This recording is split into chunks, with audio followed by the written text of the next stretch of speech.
Hello everybody, welcome to another YouTube video. My friend Ron Broyles and I went out and had lunch today, and we were just sitting around talking and thought we would enter you all into the conversation. Hello.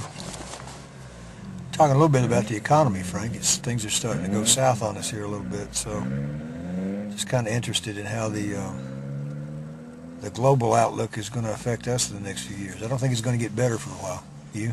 I don't much think so. You know, the housing market has really taken a hit, and that seems to have taken a bunch of other things down with it. So, you know, particularly here, you know, I came back to bury my mother here.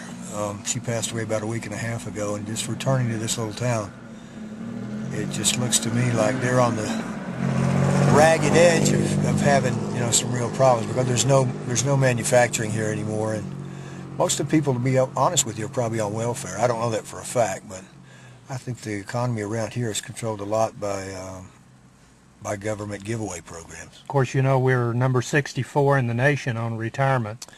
That's a dichotomy, isn't it? It is. I mean, you have these people who come from another area and are pretty much insulated from the local folks and the local economy to a large extent, because they do bring their money with them.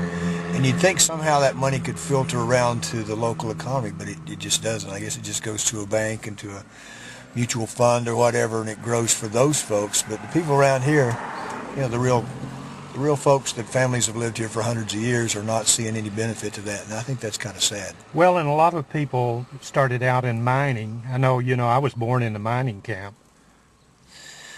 Yeah, but I think it all goes back to agriculture, you know, even before that, and probably, you're right, you know, probably just people who had small farms and worked them, and they're the only thing that could save that kind of an economy, and I think, well, I'd sure like to see it, if we can ever figure out that sawgrass is going to be a better source of cellulosic ethanol than corn, we might get something going on a small scale where you actually have small communities kind of creating their own economy based on energy, providing energy, you know, from that standpoint.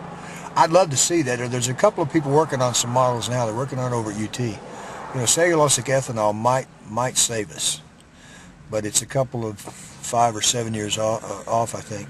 UT's invested a tremendous amount of money and the reputation, pretty much, as far as biofuels go, on cellulosic ethanol, and I hope it pays off, because if it does, that means things would turn around here, and you'd have, you know, last year Tennessee had a net loss of people because they're going to the bigger cities. Once again, you have the flight to the cities where the money is, and if you could bring them back to start growing whatever the crops are that create the cellulosic ethanol instead of corn and soybean.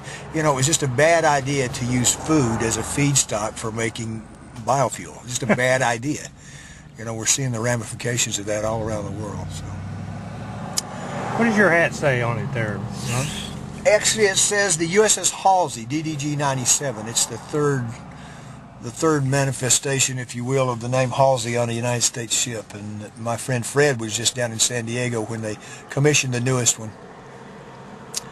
And I was on the Halsey, the second Halsey, back in 1972 through 74.